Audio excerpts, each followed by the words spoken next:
Good morning students. आज हमारा topic है इमरजेंसी ड्रग इन्फ्यूज़न।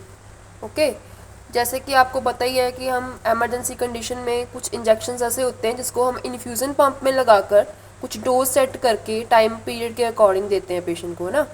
तो आज हम उसकी स्टडी करेंगे। इमरजेंसी ड्रग्स में सबसे पहले मैंने वो मेडिसिन लिस्ट आउट की हैं जो हम सबसे पहले पेशेंट को देते हैं, ठीक है, जो मेन है।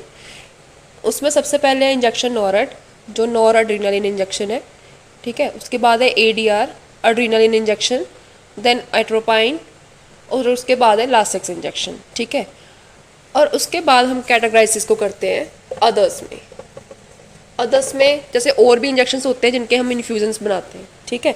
वो है जैसे अदर्स में है कार्डोन, डब्यूटामाइन, डोपामाइन और एंटीजी। ओके, इन सब इंजेक्शंस की भी फर्दर क्या होती है, डिल्यूशन होती है। देन हम इन्फ्यूज़न पम्प में इनको लगा के पेशेंट को पर्टिकुलर डोज जो है वो ml पर आवर पेशेंट को प्रिस्क्राइब कर देते हैं और देते हैं, एडमिनिस्टर करते हैं, ठीक है।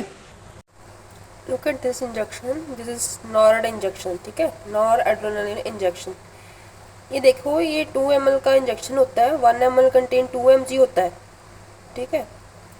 सो 1 ml कंटेन 2 mg है, तो ये कितना हो गया टोटल, ये हमारा टोटल कितना हो गया 4 mg का इंजेक्शन, ठीक है। 2 ml कंटेन कितना हो गया फिर 4 mg।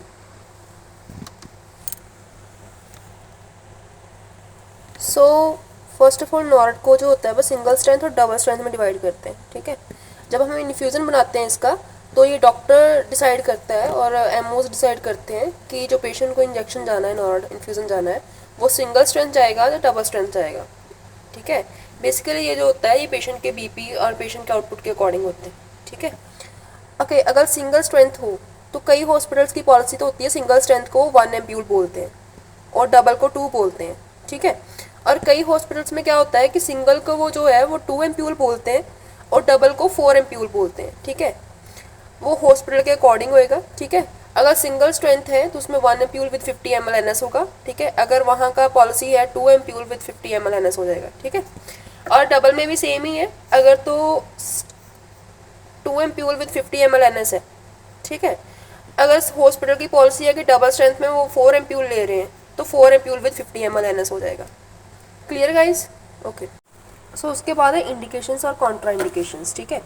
इंडिकेशंस का मतलब होता है कौन कौन से केसेस हैं जिसमें हम ये वाला इंजेक्शन जो है, कोई पर्टिकुलर ड्रग जो है वो दे सकते हैं। और कॉन्ट्रा इंडिकेशंस होती हैं जिन केसेस में हम ये इंजेक्शन हैं या कोई भी मेडिसिन है वो नहीं दे सकते, उनको हम बोलते हैं कॉन्ट्रा इंडिकेशंस, ठीक है। इंडिकेशन में सबसे पहले आ जाएगा नॉर्ड की जो इंडिकेशंस है वो है कार्डियक सर्जरी, ठीक है। कार्डियक सर्जरी लाइक CABG हो गई, ठीक है, जिसको हम कार्डियक बाईपास बोलते हैं, ठीक है। स्टंटिंग हो गई, पिटसीए हो गया, ठीक है, और अदर प्रोसीजर्स हो गए। और उसके बाद है post op with low BP, ठीक है।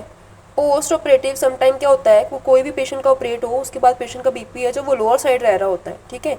मेनली नॉर्ड का काम क्या होता है, नॉर्ड का काम है बीपी को अप करना, ठीक है। Third one is acute hypotension. आप सबको पता ही होगा अभी हाइपोटेंशन क्या होती है। हाइपोटेंशन का मतलब होता है बीपी का लोअर साइड होना, नॉर्मल रेंज से पेशेंट का बीपी जो है वो लोअर साइड चल रहा है।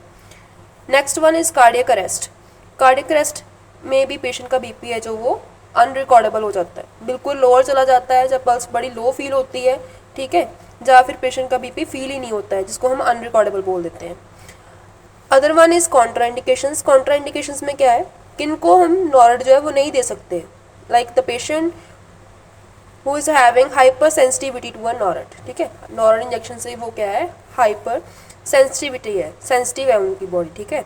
Next one is hypertension. जिन पेशेंट्स का बीपी है जो है वो हायर साइड रह रहा है, ठीक है, जिनका बीपी पहले से हायर साइड है उसको हम नॉरेट नहीं देंगे, ठीक है। सो नॉरेट इंजेक्शन बनाने के लिए सबसे पहले हम जो 50cc सिरिंज होती है हमारी, ठीक है, उसमें हम NS ले लेंगे, ठीक है।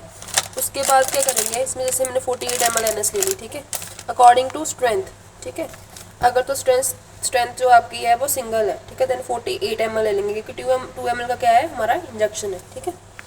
सो उसी हिसाब से उसके बाद ये है हमारी PMO लाइन जो है सिरिंज के आगे अटैच होएगी और उसका दूसरा एंड जो है वो पेशेंट के कैनले के साथ अटैच होएगा या सेंटर लाइन के साथ अटैच होएगा, ओके।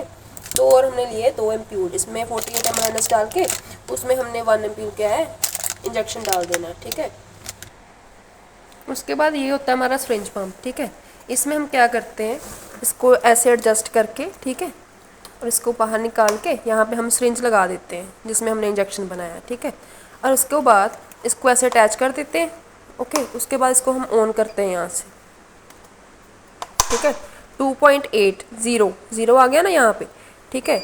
जैसे भी डिस्कनेक्ट बता रहा है, अगर हमने इसमें सिरिंज लगाई होगी तो वो प्रॉपर बताएगा 10, जैसे 10 ml आ रहा है ना, पर आर के अकॉर्डिंग आ रहा है। तो जैसे ही हमने सेट कर दी यहाँ पे सिरिंज होगी तो ये प्रॉपर ml दिखाएगा, उसके अकॉर्डिंग हमने इसको एडजस्ट करना है, देन हमने यहाँ से स्टार्ट कर देना है, ठीक है। जैसे हमने नॉर्ड का इंजेक्शन देखा ना, वैसे ही हमने एडीआर का पढ़ना है। एडीआर में भी सेम ही है, सिंगल स्ट्रेंथ और डबल स्ट्रेंथ का फंडा, ठीक है।